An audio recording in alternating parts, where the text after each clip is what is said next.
Look at all these. Okay, so I'm here with Brad Kearns prior to our podcast, and we're having a gourmet chocolate feast here. And this is the Do Not Eat really fucking hot chocolate, which I had. I've had 2 pieces of that, which is actually really good. Lillie My Belle eyes Farms. I don't think it's that hot. Well, I mean, it's hot, but it's not like killing me. run hot, I guess. Goes right I'm down. low on my fire energy, so I need fire energy. So it's actually That'll fire you out. Okay, this is the 80%, right? Yeah. Brad, which is your favorite? I like the Dark Star. This guy's a Grateful Dead fan who makes this chocolate. Bean to bar. That's the designation you want to look for on your box. Bean to bar means that this chocolate maker in small town Oregon got the beans in a gunny sack shipped from Africa, Costa Rica. That's where all the beans are grown on the planet, and roasted the beans from the directly sourced to origin. Right, roasted the beans, did the processing of the chocolate. Whereas most chocolate you see in the store, even some fancy pants brands at Whole Foods that are expensive, you look on the ingredients list and it says chocolate liqueur, cocoa mass, chocolate, dark chocolate. That implies that they got the product at some intermediate step where perhaps the beans were like a commodity product that they don't even know where they came from. If you see an inexpensive bar, like at Trader Joe's, I used to love the $1.59 85% Trader Joe's dark chocolate. Yeah. If you get a bar at that price point, you are almost guaranteed that bar came from the services of child labor / slave labor in the poorly regulated African countries where the kids are out in the fields all day making the beans, and then they buy these things in bulk. They're not high quality. There's no quality control. And I had a podcast expert on chocolate on my podcast. He was talking about how they will roast the shit out of the beans to the extent that even the rotten stuff gets roasted in with all the other stuff, so that, and the taste is killed or it's muted so that you can't really taste how shitty the original product was that came from child labor. So this bar, Lillie Belle, 2.5 ounces is $8 on their website. Compared to $1.59 for 3.5 ounces of Trader Joe's dark chocolate, 85%.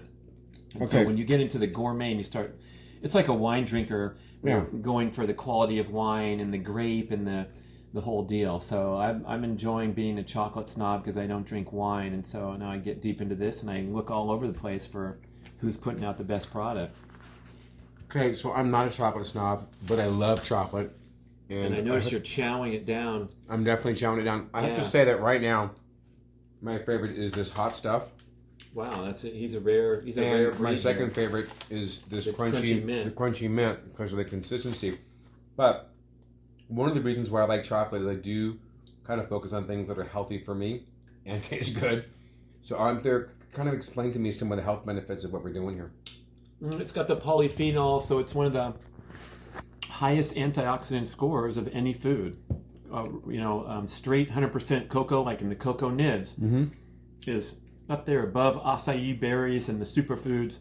So phenylalanine is the love chemical, so it has like the neurotransmitter boost when you're having chocolate. That's why people like it. But when you get into the percentage of dark, this is an 80, this is a 92, and that calculation is what percent cocoa and what percent sugar.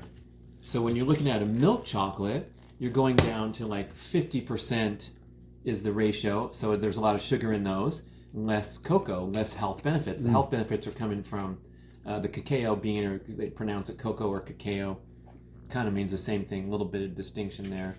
So that's what we're talking about here, is trying to get as high a percentage as you can tolerate. I don't know if you ever had 100% chocolate. There's no sweetness at all. It's all bitterness, and it's not. I've had that. I mean, the difference between 92 and 100, to me, I'm not interested really in pounding a lot of 100% chocolate, but 92 is really strong. You have to habituate to this kind of percentage.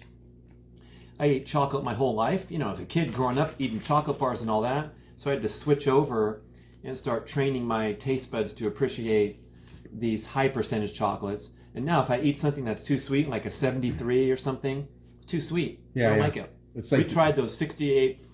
We had some chocolate chips that were mixed half 68 and half 100. Courtesy of Big George. And that was cool because you're kind of getting a mix that averages out to, I think, 85, which is like my favorite number. So, second tip though, folks. To really enjoy and appreciate the chocolate, don't chew it, don't bite it. You put it on your tongue and your palate, and you let the flavor drip in. And the chocolate connoisseurs will say that the flavor will last on your tongue for 15 minutes. It'll just sink in. And so to really savor it, there's a guy in Oregon called Creo chocolate, another bean to bar. Remember that distinction? Bean to bar is huge. Bean to bar chocolate maker, artisan. And he makes his chocolates with it's in a square pattern. It's a tiny little square, just like most chocolates have a little square pattern, right? So he says, all you need is one square of my chocolate because it's so fantastically rich and the flavors are so pronounced. It's coming from the year of how much it rained in Africa that year, and the blooming plants around the cacao bean take on these different fruity textures, and the whole description. I called this guy on the phone just to ask about my order or something. He talked to me for 20 minutes about the whole process. Like fantastic. Is the new superfood that you can add the social kind of gestalt of wine. Yeah. The whole wine conversation. Right. Well, I don't know that I want to let this sit on my tongue too long. It is hot. It's super hot. It is good. It gives you a nice kick. I don't think it's that hot, but it is hot. It does feel good to wash it down with this. This I could let sit on my tongue, which actually I think I ate the whole bar, which is actually really good. Yeah. Okay, so I got way more than but I thought I would get, and thank you. It was awesome. Stay away from child labor products and cheap bars. Look for bean to bar, and also look for, there's a distinction called fair trade or direct trade that are on these labels. So if they have the fair trade designation, that's your indication that they treated the farmers humanely, appropriately, paid a fair price for the beans.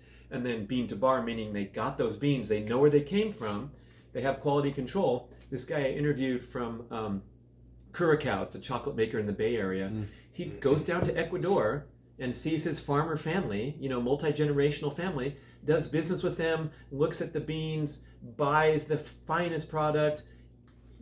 Be happy to pay $11 for a bar instead of going, what's this, because that's where it all came from. I noticed there's no Hershey's here.